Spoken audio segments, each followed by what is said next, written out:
Hi everybody, this is a brief presentation on subject-verb agreement.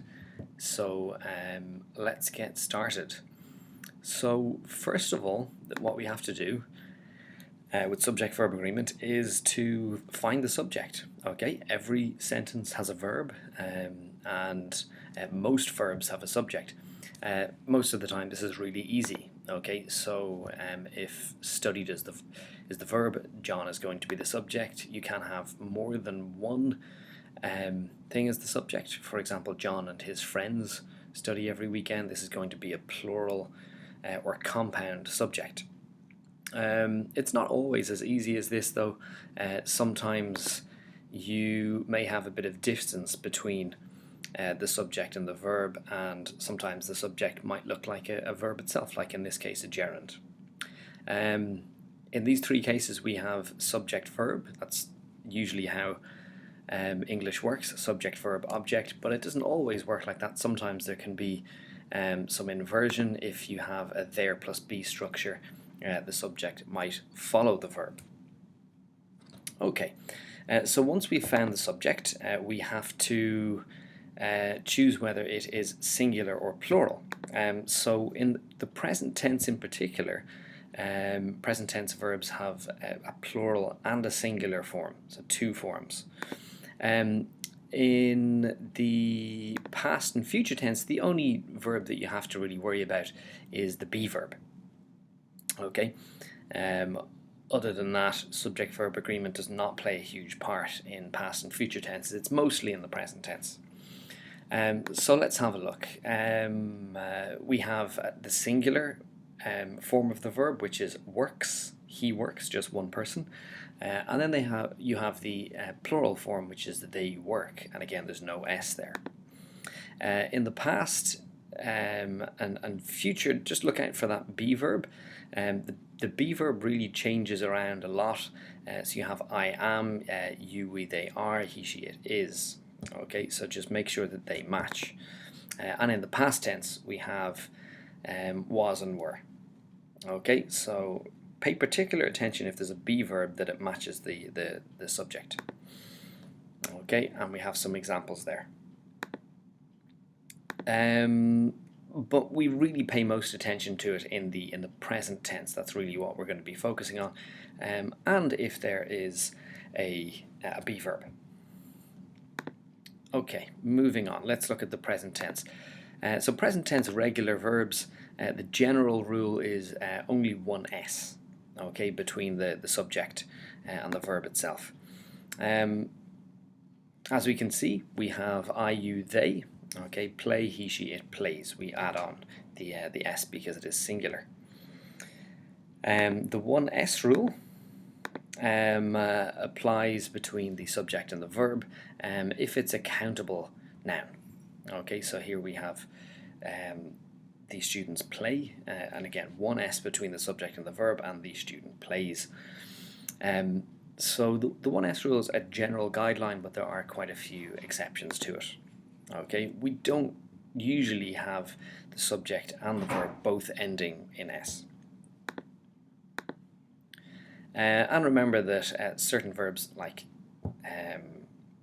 that end in X or SS or O or CH may have ES. If the verb ends in Y, it may have IES. Okay, so it's not always just adding an S. There are some different rules that apply to this. So let's look at when we use singular verb forms, which would be with using the S. Well, quite simply, if the subject is a singular count noun, we're going to have an S. The cat sits on the mat, as we see. With non-count nouns, okay, things like pollution, information, knowledge, we will use the singular form of the verb as well. Okay, again, non-count nouns only have a singular form. They don't have a plural form.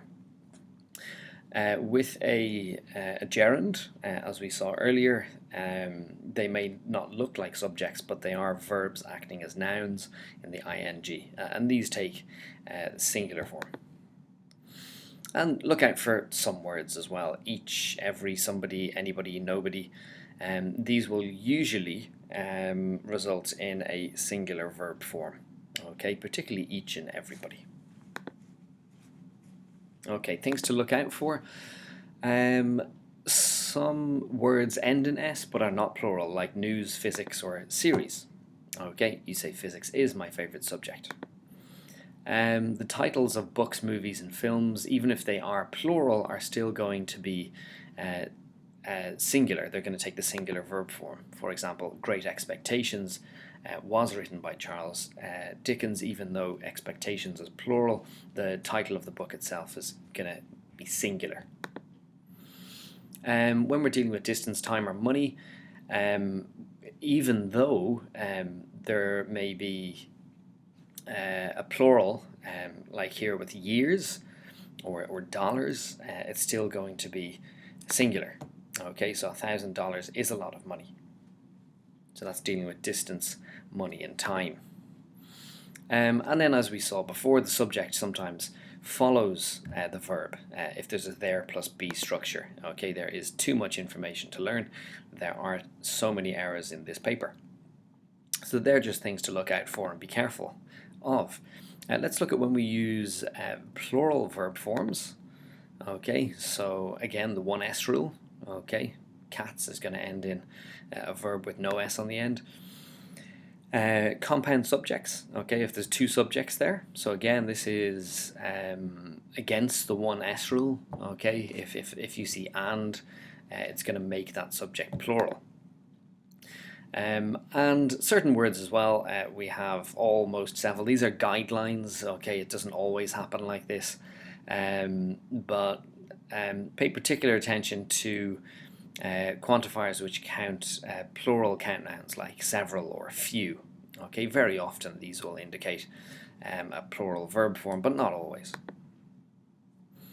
And if you see both, okay, it's going to take a plural verb form as well, just like a compound subject. Some difficulties. Collective nouns. Now this is different in American English and British English. British English tends to use more plurals or plural verb forms for collective nouns. Americans tend to use singular. Generally both are acceptable depending on what you're referring to. In this case, if you're referring to your family as a unit, you can say my family is very special to me. But if you see them as individuals, in this case they're living all over the world, you could use the plural form. Okay, but it is different depending on if you're talking about if you're using American or British English. Be careful of relative clauses or longer prepositional phrases. These create distance between the verb and the subject itself, so we have to trace it all the way back to the subject. We have to find that subject first. That's the hard part of it. Okay. In the second one here, a quiet place where many students go to study. Well, where is the subject? And that refers to just one place. So it's singular. With either or and neither nor structures, the verb is going to agree with the noun closest to it. Okay, so neither the students nor the teacher likes the book. Okay, if this was the other way around, neither the teacher nor the students like the book. Okay, whichever noun the verb is closest to, it's going to agree with. And lastly, a general rule: when we see a number of, we use the plural form. When we use the number of, we're going to use the singular form. Okay, so a number of students attend classes, and that would be singular if it was the number of. Okay. Right, okay, let's finish with a little bit of practice. Okay, there are 5 sentences here, or 6 sentences here. Just go down through them and choose the correct verb form. Is it plural or singular? Okay, I'll give you a moment. Okay, so as we can see, reading books, this is a gerund. Okay, if it starts with a gerund, it's going to be singular. Okay, reading books is my hobby. If we see every, again, it's going to indicate a singular verb form. Next, the news. Looks good, again, this is kind of against the 1S rule, but news is one of those exceptions like physics or series. If we see several, it's going to be plural, and plural means no S on the end. The next one, the subject of this verb is going to be the boy, okay, not his parents, but the boy, and the boy is singular, so we use is. And lastly, we have he is one of the best students that has ever come into this school. It does refer to he is one of the, and one of the is usually singular.